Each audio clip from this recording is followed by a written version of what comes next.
అమ్మనో మీ అక్కనో మీ చెల్లినో ఇట్లా నిలిచిందని చూపిస్తే నువ్వు ఊరుకుంటావా? తెలంగాణలో రాళ్లతోనే కాదు, అసలు యాక్చువల్ గా ఆడవాళ్ళ జోలికి వస్తే తలలు నరుకుతారు రవి, తలలు నరికేస్తారు, నాలుకలు కోసేస్తారు.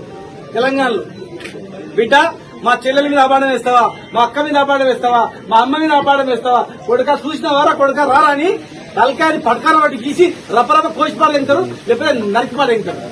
అవి చేసి తెలంగాణలో ఏదో రాయి వేసినంత మాత్రం నువ్వు అర్థం మరిగిపోయింది రవి.